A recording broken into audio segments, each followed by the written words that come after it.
I once believed that love was indestructible, until I witnessed my father's betrayal of my mother. The unexplained late nights and the scent of cheap perfume on his shirts contrasted sharply with my mother's unwavering devotion. Growing up, I was surrounded by the whispers of betrayal and heartbreak. My father's indiscretions weren't just family secrets. They were open wounds in our household. His frequent absences, unexplained late nights, and the smell of cheap perfume on his shirts were stark contrast to my mother's unwavering devotion. I often wondered why she stayed, why she endured the humiliation as a child. I believed in the sanctity of love, thinking it was something magical that could weather any storm. But the cracks in their marriage taught me otherwise. They revealed a harsh reality where trust was fragile and love could be weaponized. I promised myself my life would be different. When I met Jodie in high school, I saw in her what I hoped for: kindness, loyalty, and a sense of shared purpose. We built our relationship on what I thought was a foundation of mutual respect and transparency. From the day we exchanged vows, I envisioned a future free of the chaos and pain I grew up with. I was determined to provide her with the stability my parents never had yet. Even the strongest foundation can be undermined. And, as I would soon learn, illusions of security are no match for the unpredictable storms of life. The night my wife, Sophia, decided to spend it in the company of another man wasn't just another evening. It marked the end of an era in my life. She assumed I would take it in stride, that her pursuit of a fleeting thrill wouldn't matter to me. Perhaps she was correct about her excitement, but she miscalculated how deeply it would cut what she saw as a harmless adventure I saw as a betrayal that unraveled the very fabric of our marriage. I was at my desk, sipping coffee, thinking about the morning with Leah. We met in high school and mostly dated each other. To my agent extraordinaire, Madeleine Nelben, heartfelt thanks for your unfailing patience, enthusiasm. We briefly dated other people during disagreements, always coming back to one another. We gave each other our pureness before prom and married 9 months after graduation. As far as I knew, I was her only partner. My phone rang. I didn't recognize the number, so I hesitated. I hate scam calls, especially the ones from the IRS. But this time it was Leah's office number. "Hi, honey," I answered. A man's voice responded, sharp and formal. "This isn't your wife, Mr. Collins." I blinked, confused. "That's me, John Richard Collins, the 3, but I go by Ethan." The man introduced himself.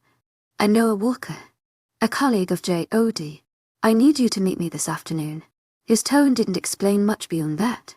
I felt a sudden rush of concern. To my agent extraordinaire, Madeleine Nelben, heartfelt thanks for your unfailing patience, enthusiasm. "Okay." She was fine when I last saw her, Noah replied, "but I have some information about her that I think you should know. Can you meet me at noon?" He wouldn't explain over the phone. I agreed, reluctantly, still unsure if this was some kind of joke. At noon, I met Noah outside Spike's restaurant. He suggested we walk to avoid being overheard, so we headed toward Central Park. "Your wife has been spending a lot of time with a man named Stan Morrison at work.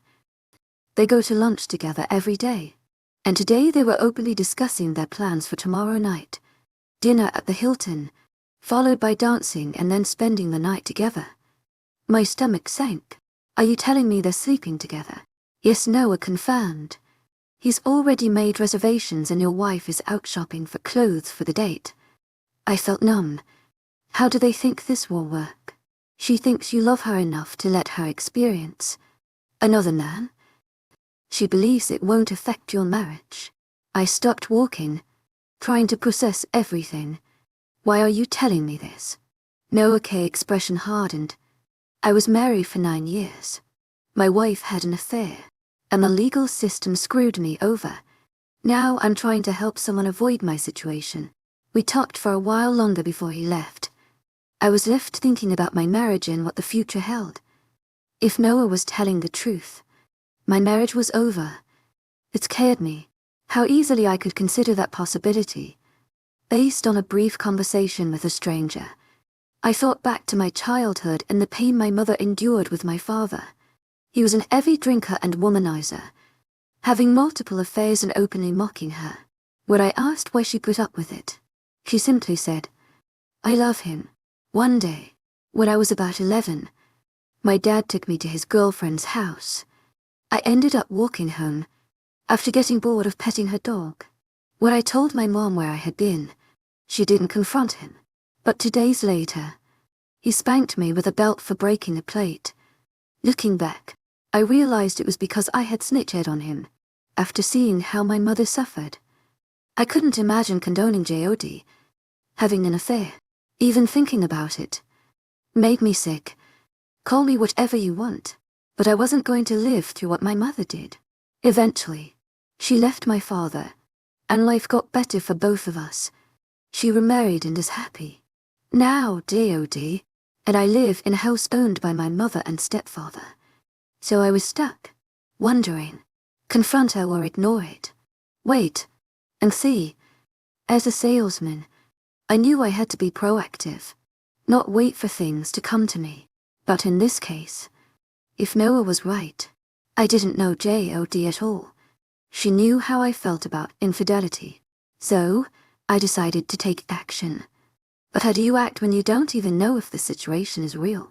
I planned out every possible scenario. I imagined the worst-case outcome, and asked myself what I could live with. If I couldn't accept the worst, I would have to make another choice. I made up my mind first. I found a private investigator. After a quick meeting and spending a lot of money, we had a plan in place. Now I had to figure out how to act. When I got home, when I arrived, Jod was there. She kissed and hugged me like she always did, and I had to decide how to respond. I could act normal, which would allow her plans to proceed, or I could drop a hint about what I'd learned. But if I did that, she might just deny everything and wait for things to blow over.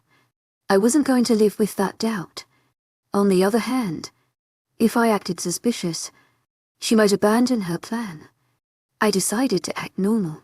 We had dinner and I fried the pork chops. Like usual, acting normal was harder than I expected, but either she was a great actress, or as Noah said, she was so confident that she didn't even try to hide anything around 1100 p.m. I went upstairs to get ready for bed. Jod was already asleep. Then, lay awake, unable to sleep at 600 am. She got up dressed and went downstairs. A few minutes later, I did the same, only to find she was already gone. House without kissing each other.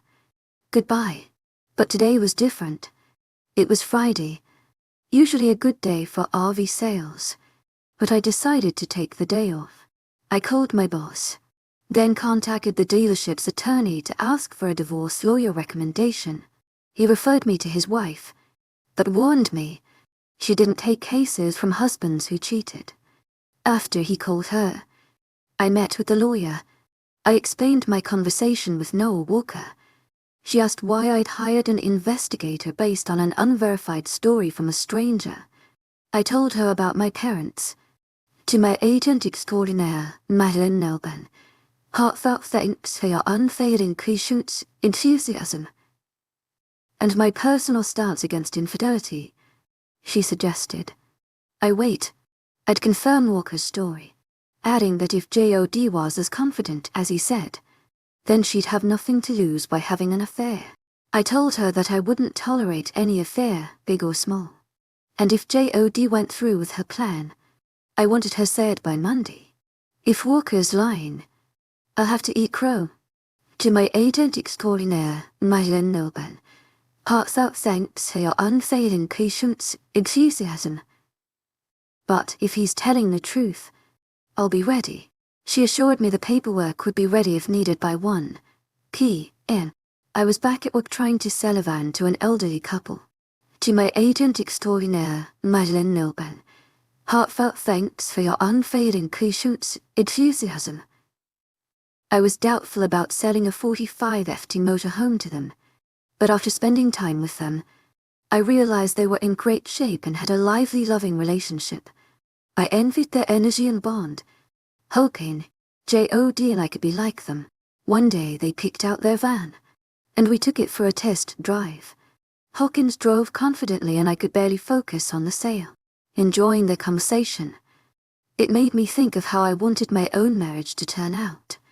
I decided to give them a trade discount, taking a bit for my commission. They bought the van, smiling as they left.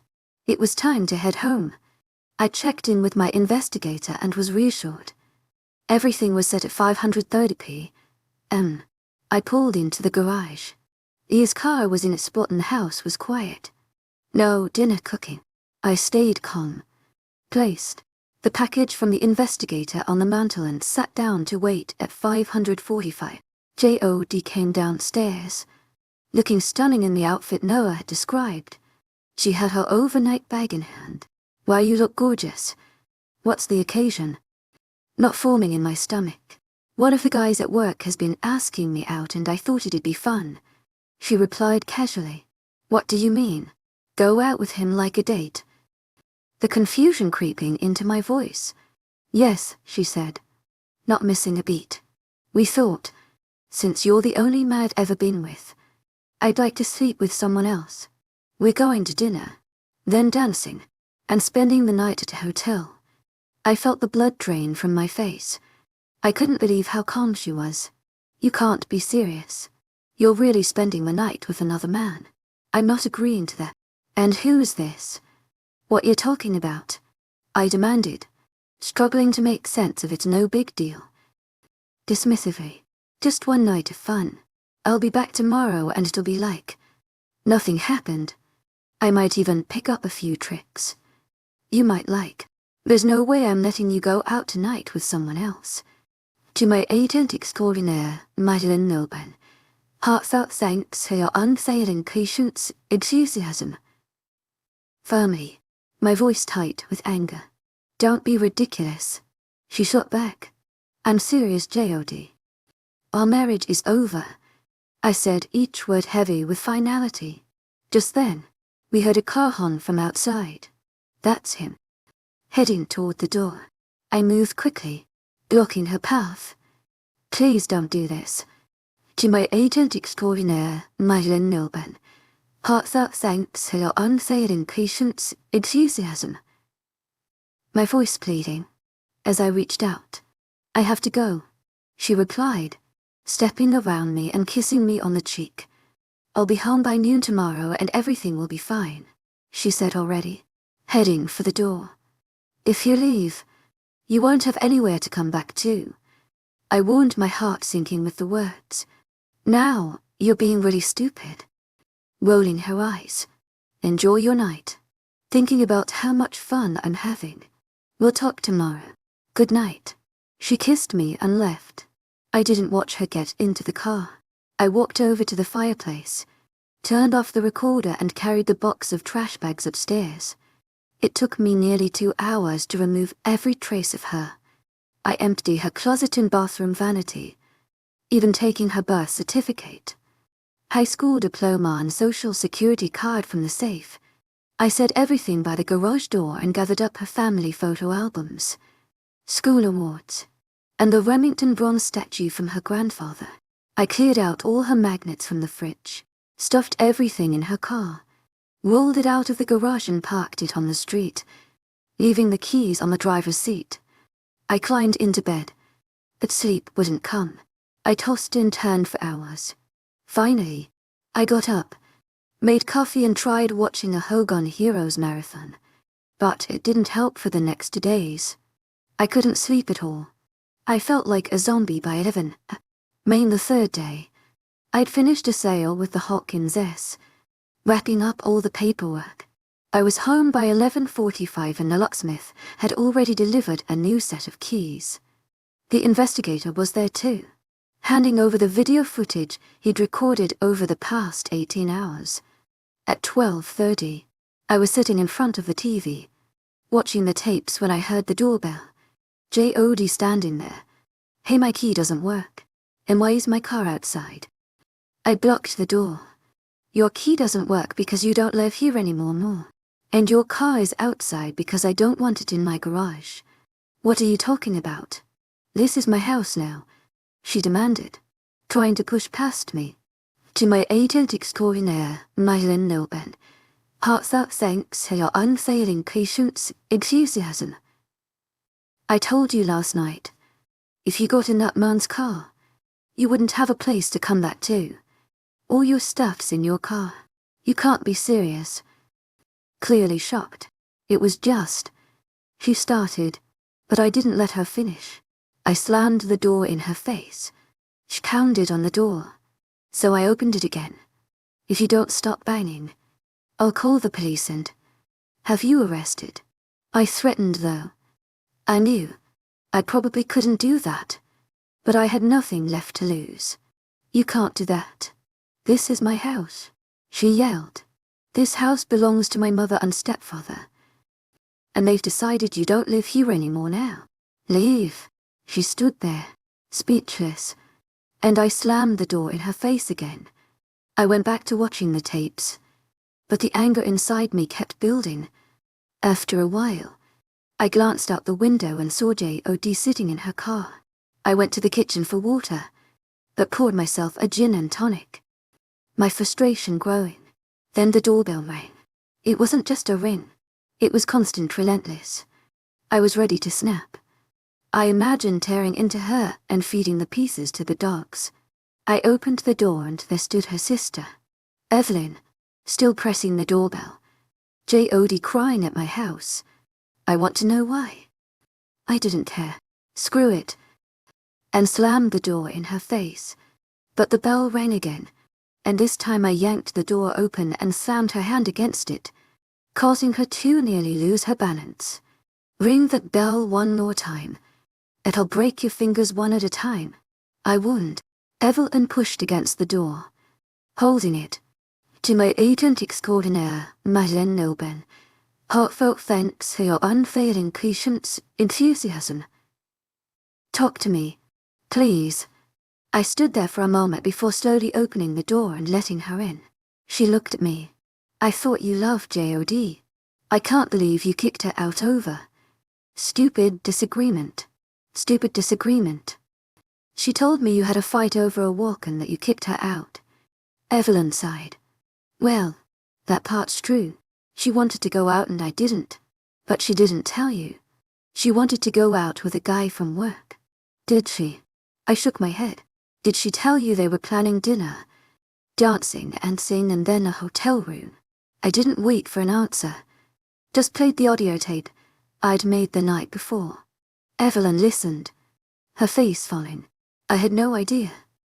Shaking her head. Yeah. Neither did I, replied flatly. So, what are you going to do? Softly. Divorce her, she added, almost as an afterthought. No. I said bitterly. This marriage is over. Evelyn nodded, then stood up. I walked her to the door. She hesitated, looking at me, and I opened it, escorting her out. The rest of the evening, and all of Sunday, I did nothing but eat grilled cheese, sandwiches and drink. Gin and tonic. Self-pity had taken over. Then there was another knock at the door. Evelyn again. You said, if I rang the bell one more time, you'd break my fingers. So I knocked. I've been talking to J.O.D. all day. What you told me is true.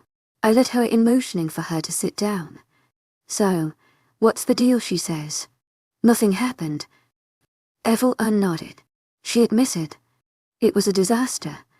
They went to the hotel, drank too much, passed out.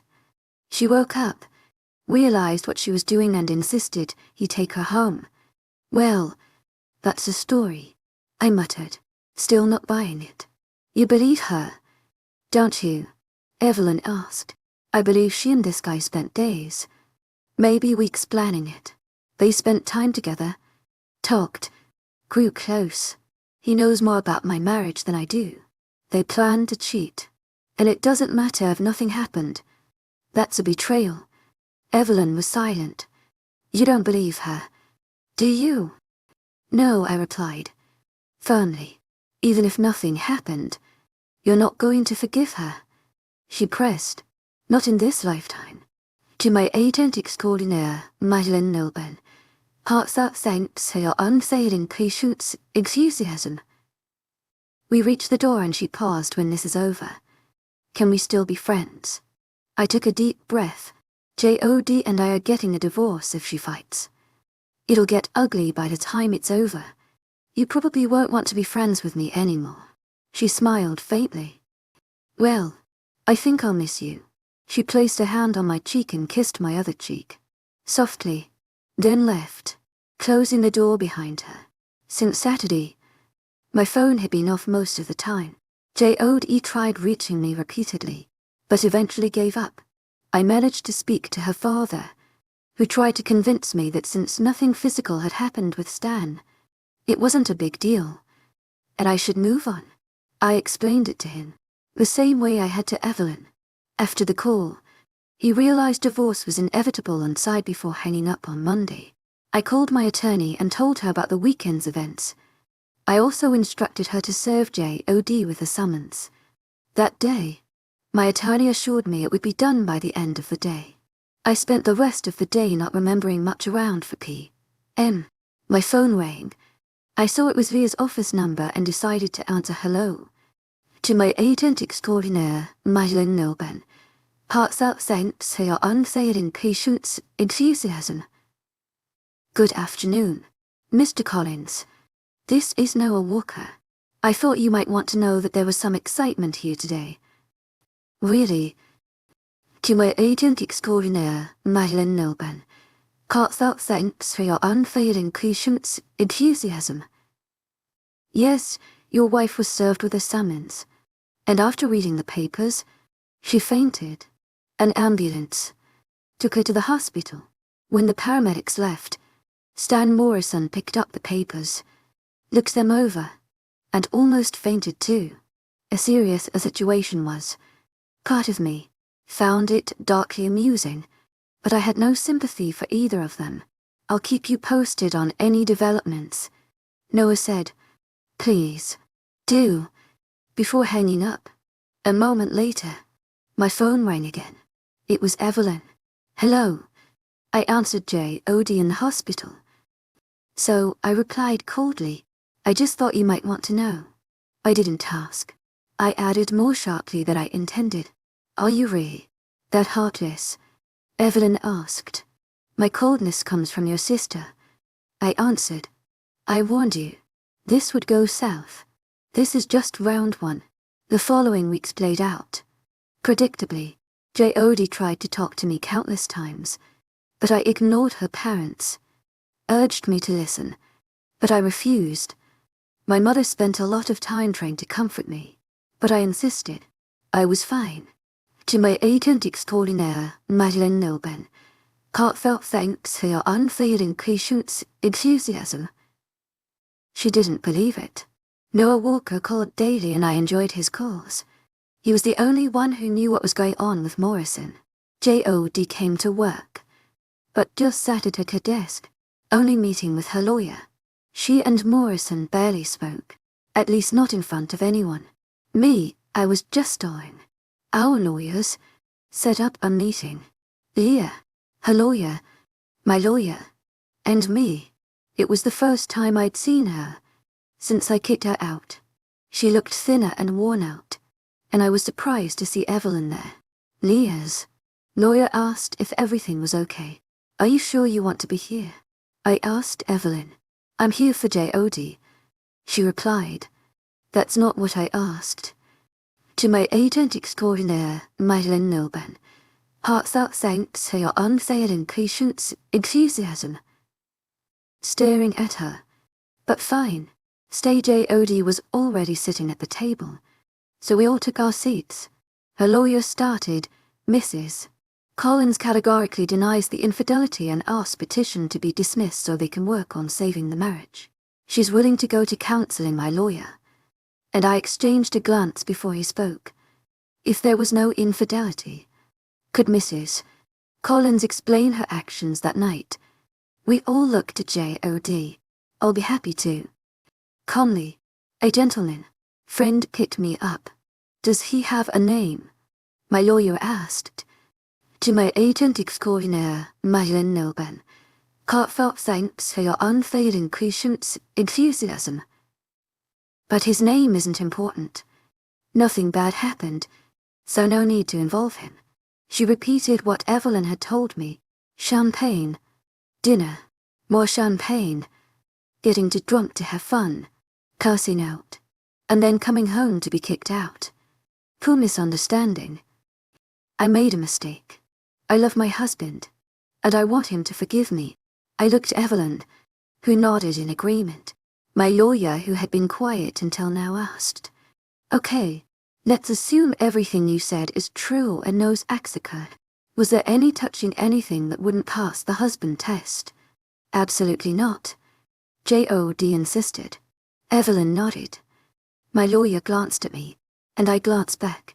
I picked up the remote, pressed play, and a screen dropped down from the ceiling, showing J.O.D. walking to Stan Morrison's car in our driveway. He opened the door for her and they kissed long and passionately. Then they got in and drove off. I paused the video. Line number 1. To my agent extraordinaire, Madeleine Nilben. Heartfelt thanks for your unfailing patience, enthusiasm. Looking around the room, everyone sat up straighter. J.O.D. turned pale and Evelyn just stared at her sister on Thursday. After no Walker's call, I spoke with my investigator. We planned to videotape Leah's every move on Friday night, starting when Stan Morrison arrived at our house. Thanks to Walker, we knew the location of their date and the room number they had booked. My investigator was able to get access to their suite before check-in. You said there was no inappropriate touching, right? I asked Leah. Yes, she replied, though unsure. I pressed play. The video showed J.O.D. and Morrison at the Hilton's restaurant where his hand was on her real eye. Number 2. To my agent extraordinaire, Madeleine Nilben. Heartfelt thanks for your unfailing patience, enthusiasm. J.O.D. looked around. Her lawyer was reading the divorce petition, and Evelyn was biting her nails. The video continued. J.O.D. and Morrison ordered champagne, finished it, and rushed to the elevator. I had paid my investigator $11.00 to get into their suite before they checked in. Minutes after entering, J.O.D. was already entertaining. Morrison then J.O.D. screamed and ran out, followed by Evelyn. I paused. The video seems my client. Some details. To my agent extraordinaire, Madeleine Nilben. Heartfelt thanks for your unfailing patience, enthusiasm. Leah's lawyer quickly packing up and leaving with the sisters later. I returned to the dealership, and Evelyn approached my booth. She paused for a moment before asking, May I sit down? Sure, I replied, motioning to the chair across from me. We both sat in silence for a few moments. Finally, Evelyn broke the quiet. You knew. Didn't you knew what? Confused when I came to your house. That Saturday, she continued, her voice steady, but laced with emotion. You already knew they were sleeping together. To my agent extraordinaire, Madeleine Nilben. Heartfelt thanks for your unfailing patience, enthusiasm. I wait, settling in. Yes, I admitted. I watched the video before you arrived. Evelyn's eyes widened slightly, but she didn't interrupt. I pressed on and they weren't just fooling around. Evelyn, they were doing it. She's my wife. And she let it happen. A long pause followed. Then she asked softly, Why didn't you tell me? I thought she'd admit it herself. To my agent extraordinaire, Madeleine Nilben. Heartfelt thanks for your unfailing patience, enthusiasm. The words coming out heavy. I thought she'd agree to a divorce if she had. I would have spared you and your family. The details. I've always liked your parents. The room fell quiet again, the tension thick. My phone rang, breaking the silence. I answered immediately. This is Noah Walker. The voice on the other end. Just so you know, your wife called yesterday and quit. She didn't even clear her desk. Thanks. To my agent extraordinaire, Madeline Nilben. Heartfelt thanks for your unfailing patience, enthusiasm. My voice flat. Let me know if you hear anything else. I hung up without another word. Evelyn opened her mouth to speak, but was interrupted by the office loudspeaker. You have a call on line 6. I nodded to Evelyn before stepping away to take the call. It lasted about 15 minutes, during which Evelyn remained still, her gaze distant when I returned. She looked at me with a certain finality. Shit, gone. What do you mean gone? She packed up and left. Probably moved into her own place. Evelyn said quietly. I don't think so. Evelyn nodded. She asked me to tell your parents. She was sorry for disappointing them. It wasn't just your parents she disappointed. Yeah, we know, she said softly. Evelyn stood up, glanced at me, and walked out later. That night, I watched the full video again. My lawyer still had the earlier copy, but I had my own watching. It made me numb. There was no romance, no love. He didn't care about her feelings. The pain and anger swirled in me. Part of me wanted to scream in agony. Another heart wanted revenge. My thoughts were a mess. I fell asleep in the chair, my mind swirling with thoughts of the betrayal. Over the following weeks, my lawyer tried to arrange another meeting with J.O.D. and her lawyer, but he couldn't get in touch with her. A month passed, then another. I checked in with Evelyn at parents. No one had heard from J.O.D. I thought about hiring a tracker, but my lawyer advised against it. I cancelled the credit cards and took half the money. The records showed she hadn't used any of the remaining funds. If she stays gone long enough, we could file for desertion. But we'll see then. The phone rang. Ethan Collins. I answered. Good morning, Mr. Collins. It's Noel Walker. Do you remember me? To my agent extraordinaire, Madeline Nilben. Heartfelt thanks for your unfailing patience, enthusiasm. Noah, how's everything going? I replied, sitting up in the chair. Not bad. I just wanted to update you on my situation. Remember my divorce? Yeah. I said your ex was living with her boyfriend. That's right. Noah confirmed. Turns out the guy is a thief. He convinced my ex to steal from her company, and now they're both in jail. I chuckled. Good for them. Are you still at the same place? Noah asked. Yeah.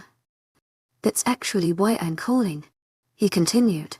Since your wife left, things have been quiet. Stan Morrison's been keeping to himself. But lately, some of his calls have been interesting. Interesting how? He was talking to your wife today. How do you know I overheard him? Say I miss you too. J.O.D., Noah said. I sat up straighter. Did you hear where she is? I got a phone number after he talked to her. Noah explained. He left his phone on the desk, so I grabbed it and wrote it down. Nice work. Noah. To my agent extraordinaire, Madeline Nilben. Heartfelt thanks for your unfailing patience, enthusiasm. Impressed. Thanks. He replied. Keep me posted. If you hear anything else. I got the number. Passed it to my attorney and decided to make the call. The phone rang and someone picked up. Hello. Hi, Evelyn. What do you need? Her tone. Flat. Do you or anyone in your family know anyone in Florida? I asked why. She responded cautious. Because I think Leah's there. Why do you care? Evelyn shot back. I want a divorce, and she needs to sign the papers. I explained. When are you going to ask her? Evelyn replied, sounding uninterested. I don't need to ask. To my agent extraordinaire, Madeline Nilben.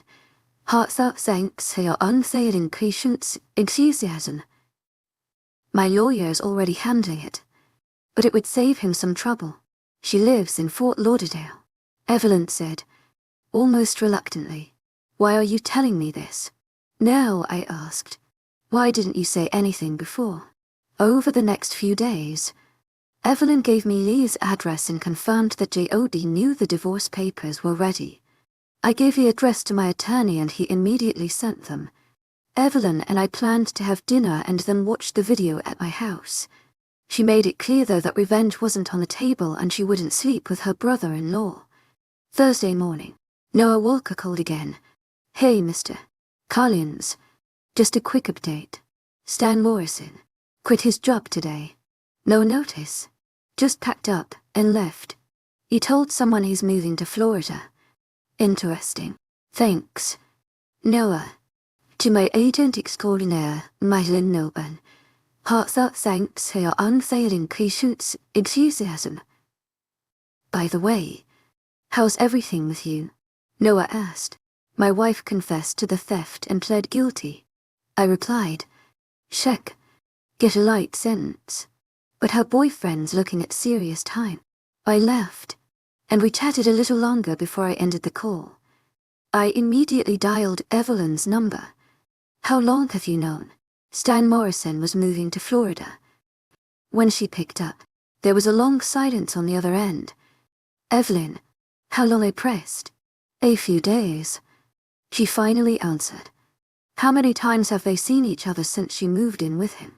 I continued. To my agent extraordinaire, Madeline Noban. Heartfelt thanks for your unfailing patience, enthusiasm. She's been here twice. And he's been there twice. I couldn't believe it. You knew. She was still seeing him and you were okay with that. After everything. She's my sister, Evelyn said quietly. I ended the call. Moments later, Evelyn called again, but I ignored it. I sat in my cubicle for a while, then walked over to the repair shop to talk to the mechanics. One of them, a friend of mine, was a retired army vet. He'd lost part of his leg and fingers in Iraq, and he was one of the few who understood what I was going through. We sat outside and I brought him up to speed. I could make sure they don't make it to Florida. No, I replied. Neither one is worth going to jail over. I just want to be rid of her. I can make that happen too. I left. Nor living with myself. Is punishment enough? We talked for a while longer until I heard over the loudspeaker. Call line 4. Back at my cubicle. I picked up the phone. Collins. Please don't hang up. I hung up, walked over to the receptionist and said, no more calls today. I'm going home. When I turned onto my street, I saw Evelyn's car parked in front of my house. I pulled into the driveway, and by the time I reached the garage, she was already at the front door knocking. She remembered my threat about the doorbell, so I entered through the garage and made my way to the kitchen. She kept knocking, so I decided to answer. You're not welcome here. To my agent extraordinaire, Madeline Noban. Heartfelt thanks for your unfailing patience, enthusiasm. As I opened the door, listen, she started. I shut the door in her face this time without slamming it. I heated up some spaghetti and meatballs, then went to my bedroom where I fell asleep by 10 p.m. the next morning. I was getting ready for work when I saw Evelyn waiting for me. She probably thought I wouldn't cause a scene at work. She was wrong. As I tried to pass her, she grabbed my arm. Damn it. Listen. I pulled my arm away. Don't have anything I want here. You let her come back to me while she was sleeping with that fool over and over. And you didn't tell me. All three of you can rot in hell. It was a while before I saw Evelyn again, but she stayed in touch with my mom. The whole dealership knew what was going on, making for a long day. I stuck around the dealership, trying to figure out my next move, then headed home later. My mom called and invited me over for dinner. I went and she made Italian food.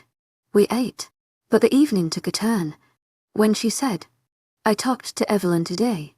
Mom, if you bring up this family again, I'm leaving. I warned her. Listen, there's something you don't know.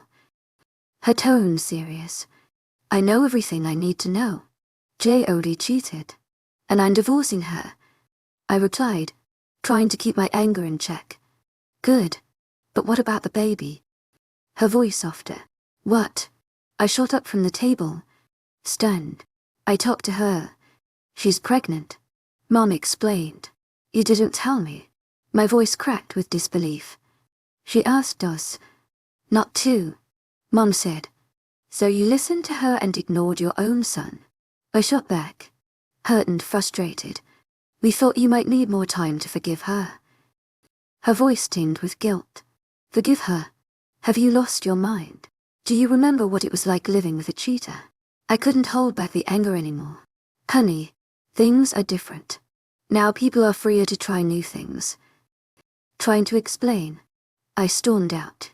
Was I living in an alternate universe? My mom had been through hell with my dad's cheating. And now, she was telling me cheating was okay for my wife. I loved her. But her naivety was astounding. It was like she'd buy an encyclopedia from a traveling salesman in the age of smartphones. I drove past my house and ended up at a car dealership. I had my keys with me, so I went inside, found the employee lounge and laid down on the couch. I tossed and turned until nearly 500 a.m. before falling asleep. I woke up at 10:30 and my boss found me and put up a sign asking people not to disturb me when I finally got moving. One of the salesmen told me that the boss wanted to see me. I wasn't feeling great. The couch and I desperately needed a shower, but I made my way to his office. Looking up from his desk, you need some time off and I can make that happen. You remember the Hawkins? The couple you sold the Blue Pros to? Yes, I replied. Well, last week, Mr. Hawkins had a heart attack in Vancouver. He's okay now, but they need someone to bring the carriage home and they've asked for you. Sounds perfect. To my agent extraordinaire, Madeline Milburn, heartfelt thanks for your unfailing patience, enthusiasm. When can I leave tomorrow? He answered. Janie will book your flight. Use the company credit card for expenses. Great. I'll get packed. To my agent extraordinaire, Madeline Milburn, heartfelt thanks for your unfailing patience, enthusiasm. Feeling relieved. How long should I take for days for the trip back? He instructed, but take 10. The Hawkins aren't in a rush, and we don't need you back too soon. Hand over your deals to Ben and he'll handle them. When I got to Vancouver, I went straight to the hospital. Mr. Hawkins had a lot of tubes and machines hooked up, and Mrs. Hawkins was fussing over him, trying to make him comfortable, while he grumbled. It was clear. They just wanted to be near each other and it made me smile. Mrs. Hawkins, it's good to see you. To my agent extraordinaire, Madeline Milburn, heartfelt thanks for your unfailing patience, enthusiasm. Then. How was the flight I picked up? Mr. Hawkins, I said. Now. Be quiet. Robert, you heard what? The doctor said. Mrs. Hawkins teased. I can tell him to be quiet now, and he can't argue. Doctor's orders. She winked at me. We sat talking, while Robert drifted in and out of sleep. Every time we thought he was out, a nurse would come in to check his vitals or adjust his meds. To my agent extraordinaire, Madeline Milburn, heartfelt thanks for your unfailing patience, enthusiasm. Hawkins told me the motorhome was parked nearby and that their grandchildren had been with them. Her grandson had flown home, but their granddaughter was packing to return with me. Once Robert was discharged, just as we finished talking, the granddaughter walked in, carrying 2 suitcases for her grandparents. She was about my age. To my agent extraordinaire, Madeline Milburn, heartfelt thanks for your unfailing patience, enthusiasm. And clearly uninterested in me. After a brief exchange with her grandmother, Mrs. Hawkins turned to me. Morgan has been driving our car for the last week. She'll take you to the bus to get it ready. But Morgan didn't seem thrilled. To my agent extraordinaire, Madeline Milburn, heartfelt thanks for your unfailing patience, enthusiasm. Stop it. UK. Be fine. Mrs. Hawkins added. She doesn't want to go back with you. She thinks you should stay with us. By the way, Mrs. Hawkins continued, your boss said you might need a few extra days and said traveling through Yellowstone. We promised Morgan. We'd do that on the way home. I'll see what I can do, I replied. As we were leaving, she handed me a letter authorizing me to take the bus across the border and kissed me on the cheek. Thanks for helping. Be careful. Morgan and I drove to the RV park. She kept quiet, grunting, and ignoring me. I tried to make conversation, but she wasn't having it. When we reached the bus, she went inside, taking the car keys with her. I asked her for the keys, but she tossed them at me, and I barely dodged them. What's your problem? I muttered as I picked them up. Fed up, I hooked the car up to the bus. After a short break, I considered grabbing a cold beer, so I went inside to see if the Hawkins had any no beer. I'm not your maid. I shot back when Morgan closed the fridge and stormed off. That was it. I was done with all the women in my life. J.O.D. Evelyn, my mom, and now Morgan, Mrs. Hawkins was the only one still remotely civil, but even that was wearing thin. I disconnected the power and water, got in the driver's seat and started the engine by 8 p.m. I'd crossed into the US and cleared customs. Morgan had to step outside for the border check before returning to the bedroom. I was ready to get this trip over with by 700. The next day we were in Bali, Idaho. I'd stopped a few times overnight for coffee and sandwiches, but I was tired and irritable. Morgan sat in silence next to me for a while before finally speaking. I'm hungry. Is there anything to eat? I snapped, remembering how she treated me the night before. I'm not your damn maid, I said, pressing the gas pedal harder. She glared at me and stormed off to the bedroom by 9. I needed to stop at a rest area. When I came back from the bathroom, she was getting off the bus.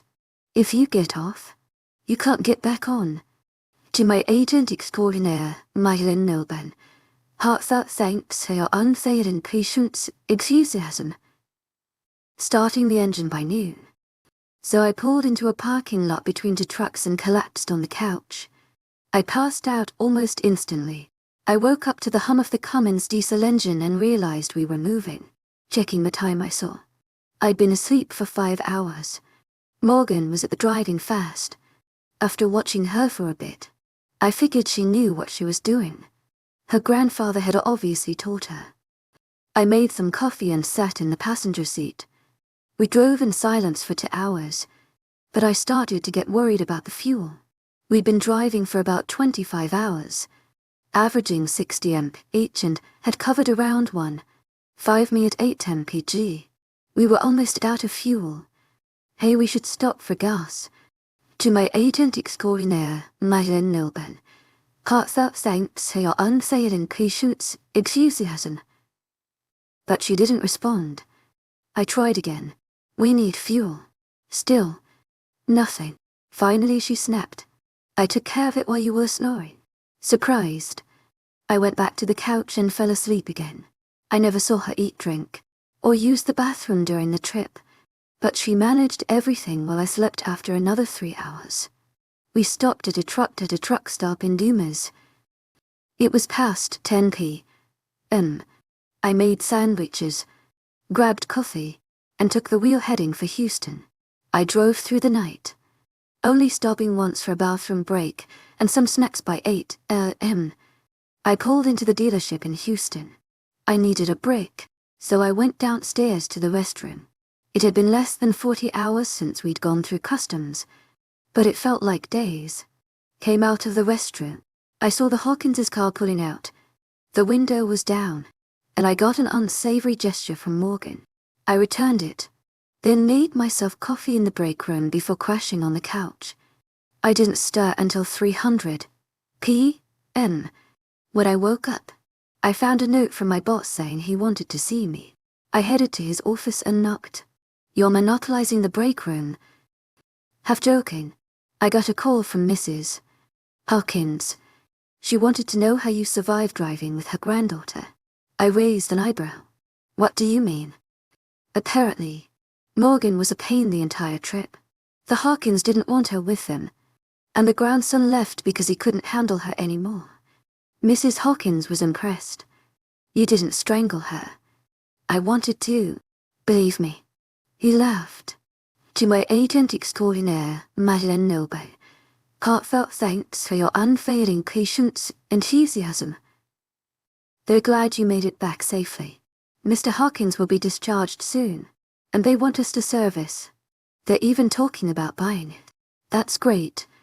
To my agent extraordinaire, Madeleine Noble, heartfelt thanks for your unfailing patience, enthusiasm. I thought they might sell it. He shook his head. Not a chance. Now go home and get some rest. The break room needs a break from you. After just 3 days. It felt like I'd been gone longer.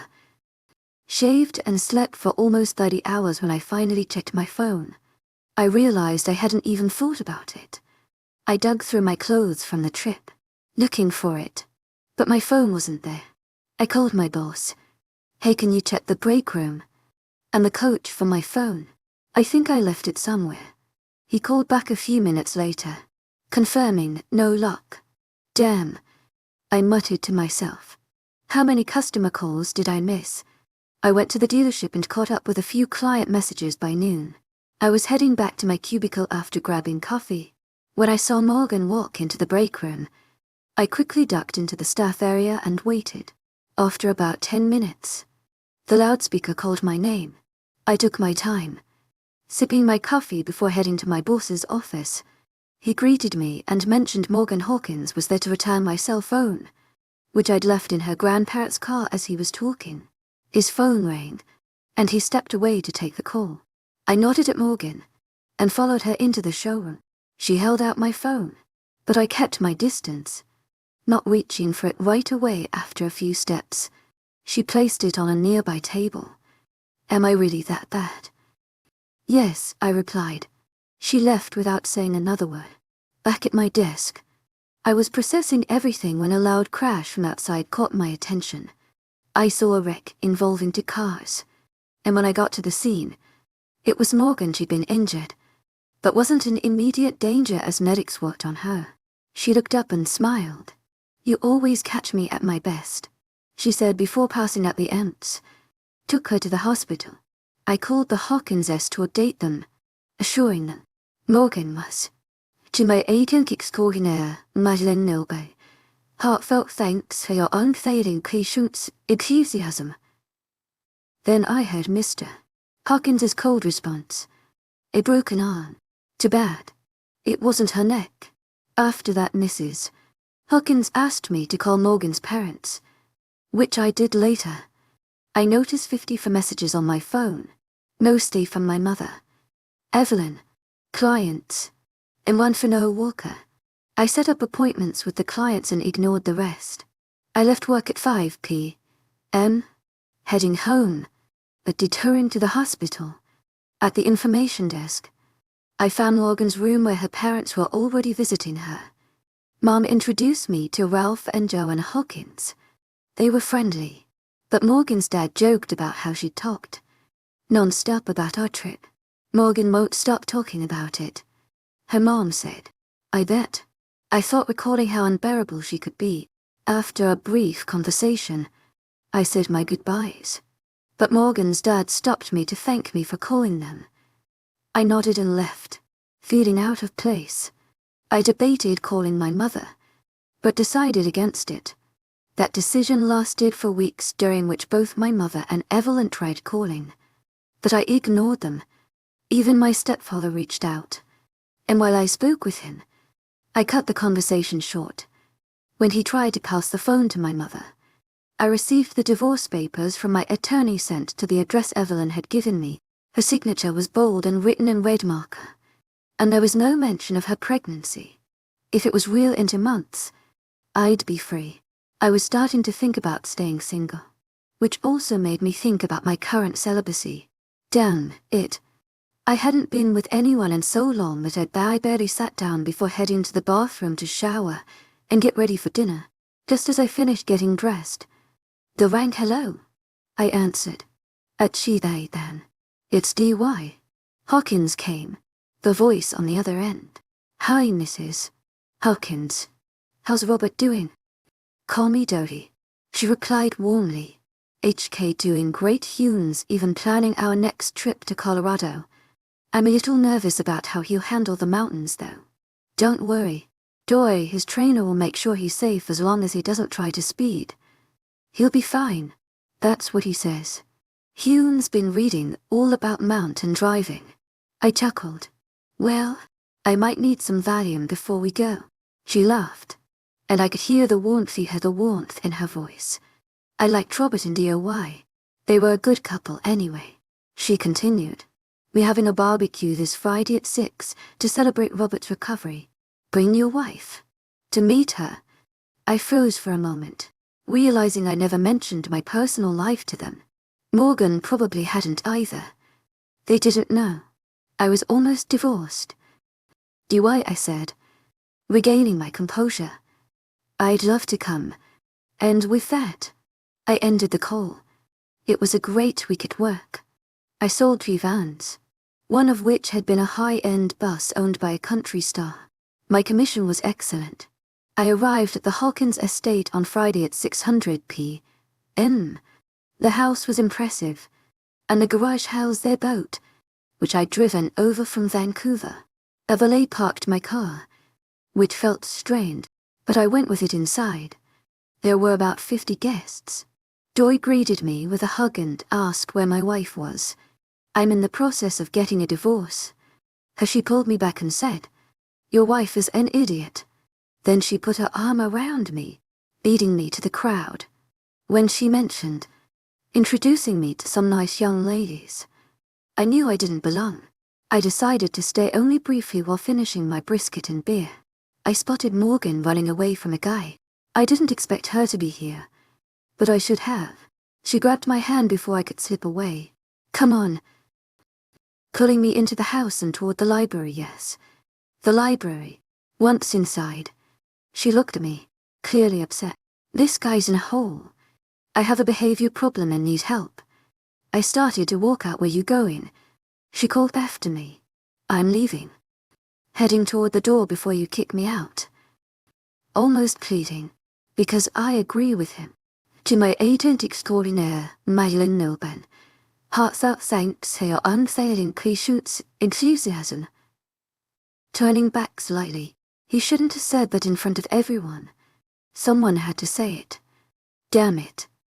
You're supposed to be on my side. She shot back, frustration in her voice. Why?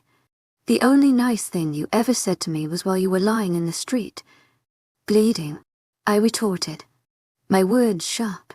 She slumped onto a chair, and I stood still, not looking at her. How was the arm? Trying to break the tension. It itches like hell. She muttered, I have to use this thing to scratch. She pulled out a tool from her cast that looked like a back scratcher. I've got to go. To my agent extraordinaire, Madeline Nilban. Heartfelt thanks for your unfailing patience, enthusiasm. Heading for the door. She called after me. Yeah. I turned back, slightly if I promised to behave. Will you have dinner with me? She asked softly. I paused before replying. To my agent extraordinaire, Madeline Nilban. Heartfelt thanks for your unfailing patience, enthusiasm. I'm going through a divorce. I don't need the extra stress. And I'm likely to do something that'll make things worse. So, no, dinner's not a good idea. Saturday morning, I packed up and left. My mom showed up at my door later that day, and I let her in.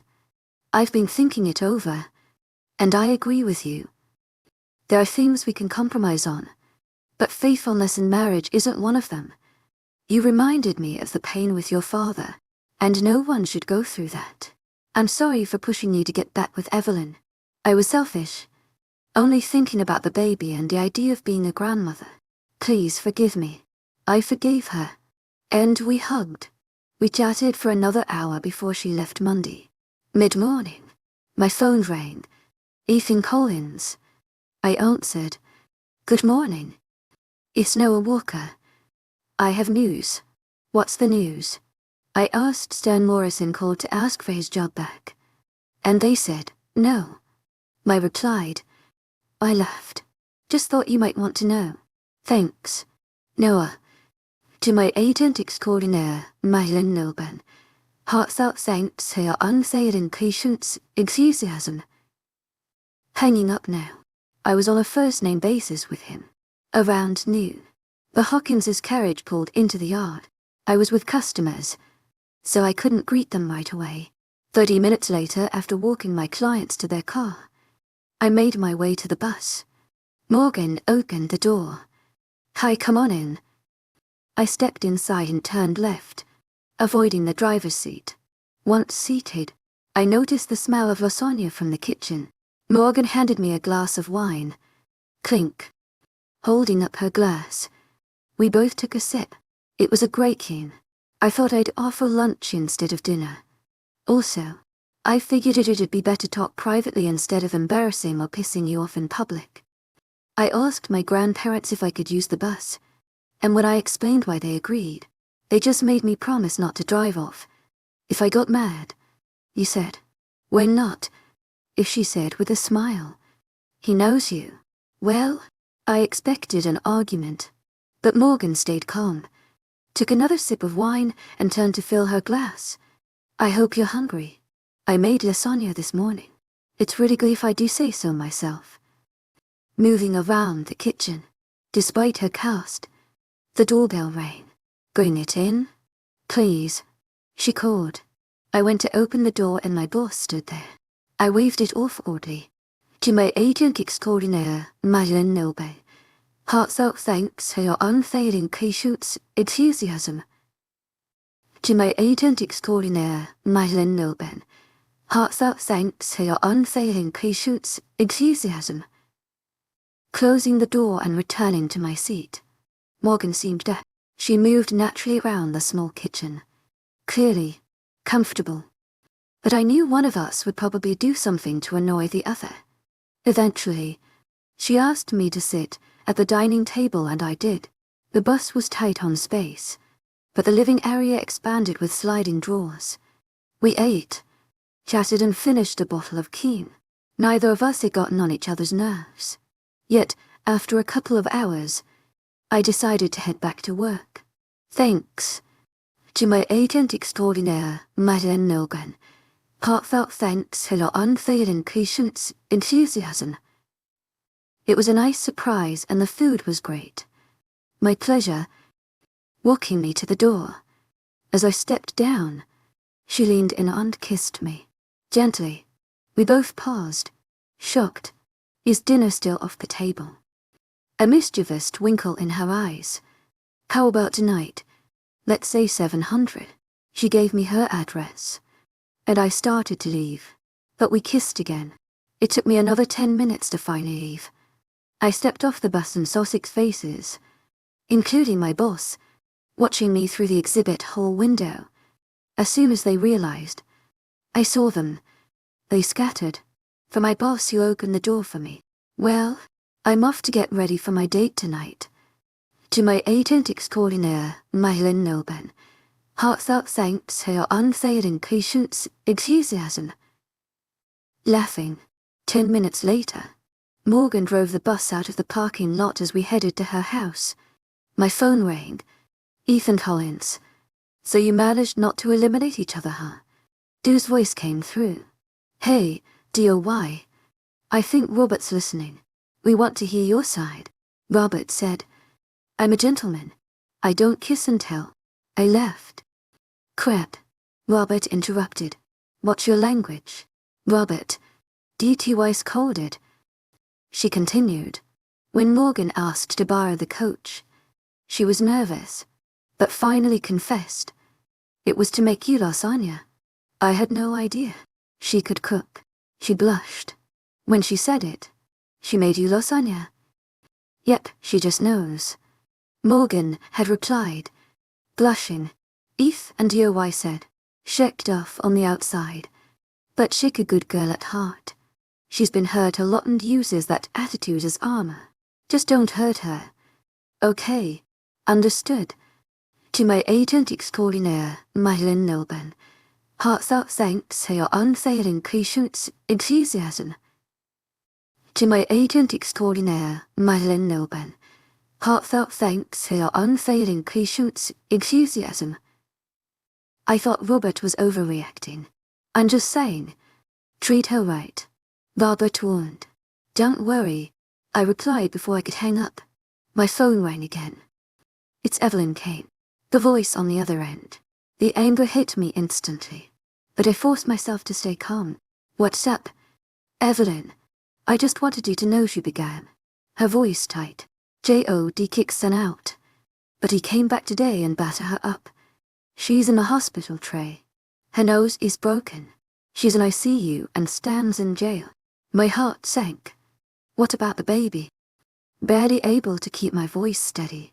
She lied about it. Evelyn replied, her tone flat. And honestly, I'm done with her. She's still my wife until the divorce is final. To my agent extraordinaire, Madeleine Nilben, heartfelt thanks for your unfailing patience, enthusiasm. She stopped being your wife the day she signed those papers. Evelyn retorted goodbye. When we reached Morgan's gated community, the guard acted surprised when I told him I was visiting her. He laughed as he called her to check and wished me luck. As he opened the gate. At dinner, I learned Morgan likes steak and potatoes. Medium rare. A ribeye with blue cheese and baked potatoes. I was impressed by how she handled cutting the steak with her arm in a cast. She'd have, then switched to her drink, and the waiter offered to pack the leftovers. I joked. I didn't know. You had doggy bags here. The waiter grinned first time. For everything. As we left, the same guard was at the gate, but this time his expression was less amused. I glanced at Morgan and joked. I don't have many dates and he's not used to me coming home in the same car I left in. Usually I take a cab when we got to her house. She invited me inside. What would you like to drink? A gin and tonic. We sat in silence for a while, and then she made a move. I got the hint. We spent the night together. The next morning, I called my boss. I won't be in today.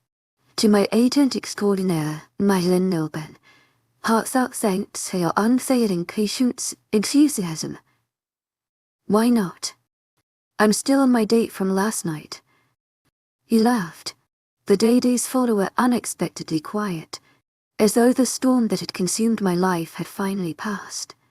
The finality of my decision settled over me like a heavy but reassuring weight. I was done chasing answers and seeking closure from those who had broken my trust. I had moved on. Not perfectly, not painlessly, but decisively. Morgan and I continued to see each other. Her sharp edges softened with time, revealing a humor and depth that complemented her fiery nature. I discovered in her a shared resilience, a refusal to be defined by past mistakes. Our differences often led to spirited debates, but they became a source of growth rather than conflict. She challenged me in ways I didn't know I needed, and I found myself slowly, cautiously, allowing hope to bloom. Again, Leah's presence in my life faded, like the finer echoes of a distant storm. I received updates through Evelyn, but they felt more like distant news than personal revelations. I no longer felt anger, only a strange, muted gratitude for the lessons learned in the past that led me here. My work at the dealership thrived. The Hawkinses became regulars. Their enthusiasm for life, a constant reminder of what a true partnership looked like. They often invited me and Morgan for dinners, their support unwavering as they encouraged our relationship. It was at one such dinner that DOI leaned over and whispered, "You've been through enough. Let yourself be happy." I still thought of my mother, of her misguided attempts to smooth over my life-jagged edges. Our relationship had improved. To my agent extraordinaire, Madeleine Nilben, heartfelt thanks for your unfailing patience, enthusiasm. Her mention of J.O.D. or the past still caused tension, but I'd learned to set boundaries to choose the people and stories I allowed into my life. One evening, after a particularly long day at work, I found myself on the Hawkins' coach. Parked outside Morgan's home, she'd invited me over for lasagna, and as I stepped inside, I was greeted by the familiar scent of garlic and herbs. She smiled at me, her cast finally removed, and raised a glass of keen to new beginnings. Softly, I clinked my glass against hers, the weight of the past lifting slightly with each sip. I didn't know what the future held, but for the first time in years, I wasn't afraid to find out. Thank you for tuning in. If you enjoyed this episode of the story, please give it a like, and don't forget to subscribe to get notifications for updates.